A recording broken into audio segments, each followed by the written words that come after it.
Pare Koy's Pulutan Express. Umorder tayo ng ito. Sinigang na baboy, 100 pesos solo. Tsaka isang lechon silog.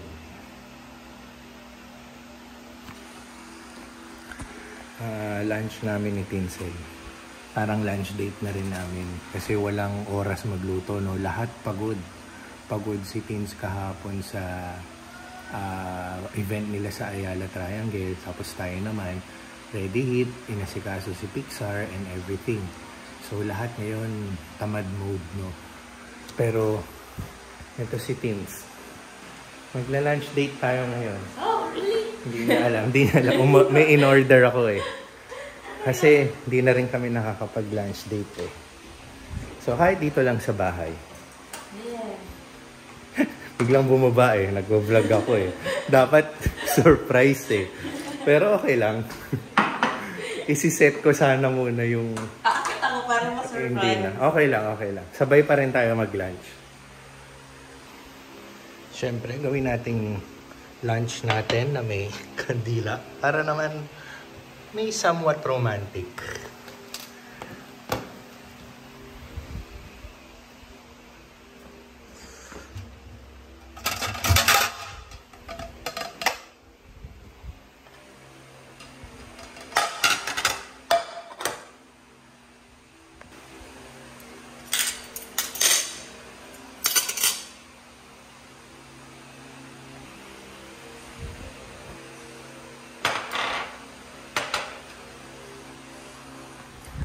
So yun, antayin na lang natin yung order. By delivery ho yun, parang may minimum orders para i-deliver nila. So umorder naman tayo ng 3 variants, no? 2 variants actually. Dalawang order ng sinigang and isang order ng parang lechon kawali nila. So yun po yung lunch namin. Antayin na lang natin yung delivery.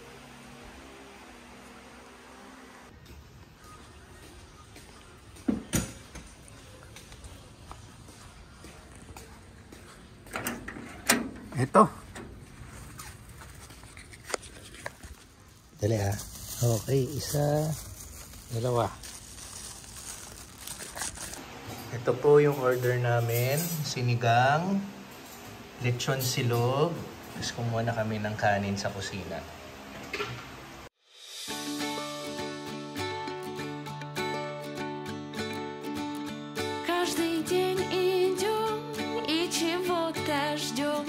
Ясным теплым днем или под дождем. Есть много слов пустых, а что слышишь ты? Смотрю я лишь вперед, мечта меня ведет. Иду не просто. Okay. So, on the way po para sunduin si Pixar. Okay naman po yung naging lunch date namin ni Tins. So, kahit papano, despite our busy schedule, nakagawa tayo ng paraan kahit sa bahay lang na makapag-lunch date kami together.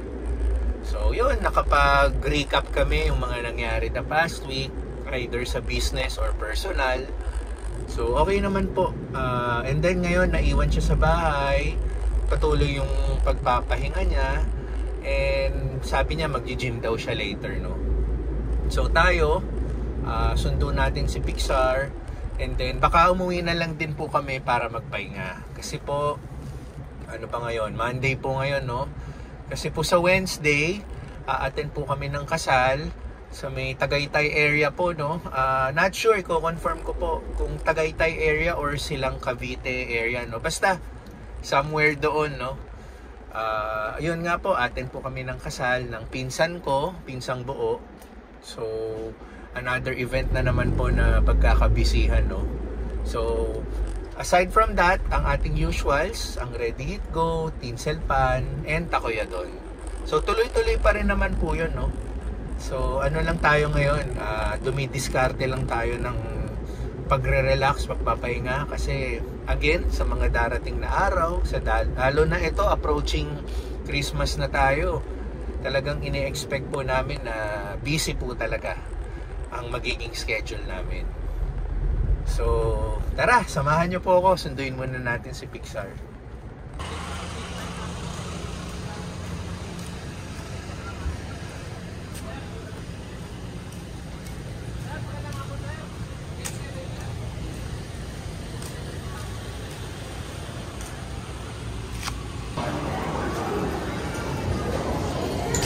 Axe.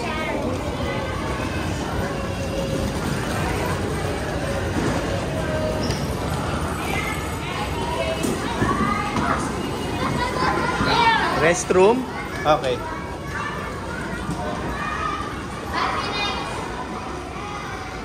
Magbabanyo daw muna.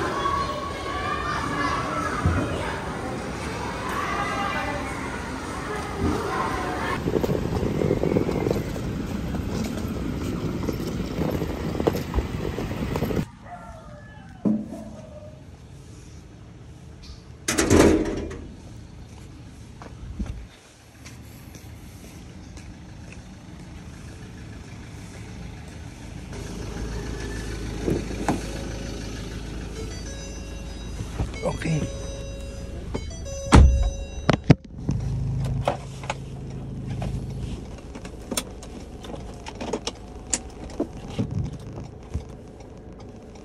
Okay.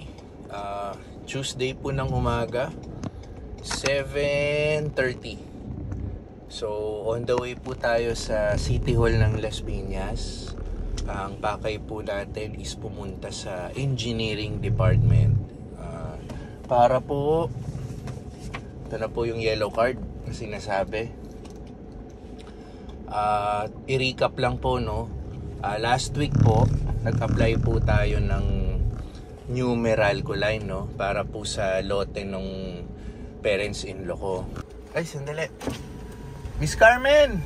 Miss Carmen! Papunta ako ngayon ng City Hall. Papunta na ako ng City Hall ngayon. Ibibigay ko na to. Sige, tama pagdating mo doon, antay ka lang sa 8 o'clock yung nag-i-start eh. Oo nga eh. Para mauna ako. Sige. Si ano po yun, Miss Carmen. Isa po sa nag-aasikaso ng doon po sa magiging construction po ng bahay ng mga biyenan ko, no? So, yun nga po. Last week, nag-apply po tayo ng Meralco line para po dun sa lote ng biyenan ko dahil magpapakonstruction po sila ng bagong bahay, no? And then yung construction na yun, pag natapos po, ibebenta po nila. So side business po nila yun na build and sell, no? So tayo po yung napakiusapan na maging representative para mag-apply ng bagong linya ng kuryente. So nandito na po tayo sa parang phase 2 ng pag-a-apply. Last week po, pumunta tayo ng Meralco para mag-apply ng bagong linya, and then ginawa po nila yung parang initial phase, no? Yung phase 1, sabihin na natin phase 1 ng application natin is nag-ocular na po sila sa lugar. And then yung pag-ocular nila sa lugar, approved naman sa kanila yung lugar na pwedeng lagyan ng linya ng kuryente. That's the time nag-issue sila nitong yellow card. So itong yellow card, kaya po ako papunta ng City Hall today is para po i-abot sa City Engineering ng City Hall. So si City Engineering Department, pag nakuha po nila yung yellow card na yan, kailangan po nilang i-approve para po bigyan tayo ng wiring permit. Okay? So ang phase 3 niyan, pag natapos tayo dito, pag nabigyan tayo ng wiring permit, kailangan natin bumalik sa Meralco office para ngayon mag-submit na ng mga lahat ng requirements nila, like yung mga photocopy ng titulo ng lupa, valid IDs na, yung mga schedule of load.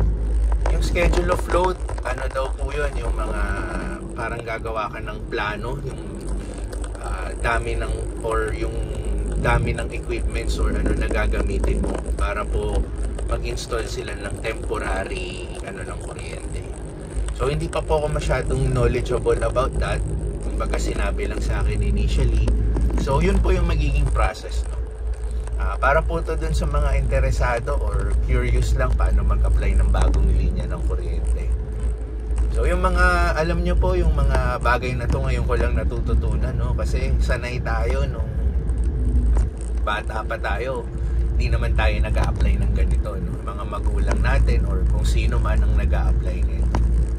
So ngayon, unti-unti natin natututunan ng step by step na pag-a-apply.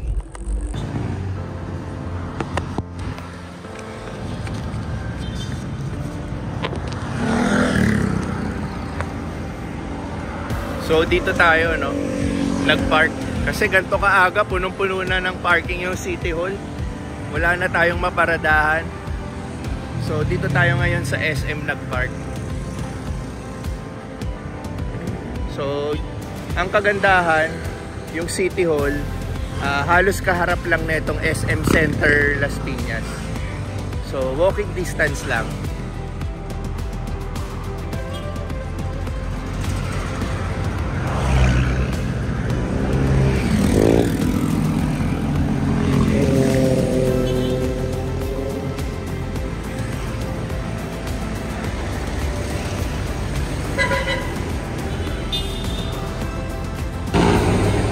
So ito yung SM. Dito lang yung City Hall. Onting tumbling lang.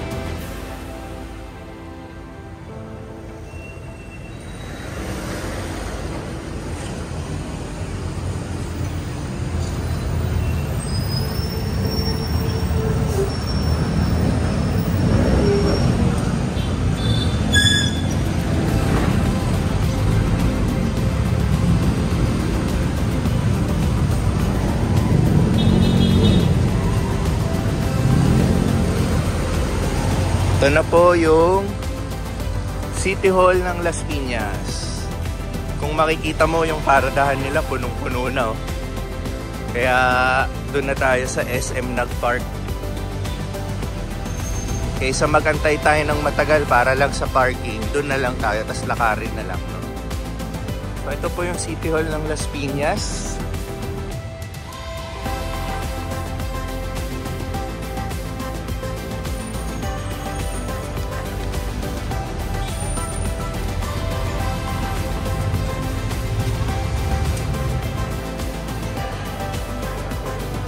Dulo kanan po si Mayor, dating Mayor po. Dulo kanan, business license, Office of City Engineering. So dito tayo sa window na to, electrical permit. Ayan nakalagay. So waiting lang tayo. May kausap lang sa phone yung mag-entertain sa atin. Ayan. So receiving 8 AM to 11. Ito, electrical permit. So pasok tayo. Unang-una tayo. Maraming pwedeng magawa ang maaga. So habang inaantay natin si Sir matapos, may ginagawa pa. Ito po yung sa loob ng City Hall, sa ground floor. Marami na nakikipag-transaksyon. Doon ang real property tax. Doon yung ibang tax, no? Dito yung business license. Kung ano-ano.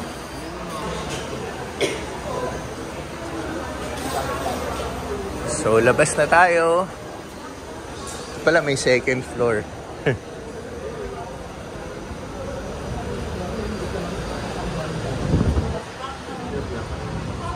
Okay. So balik na tayo sa parking.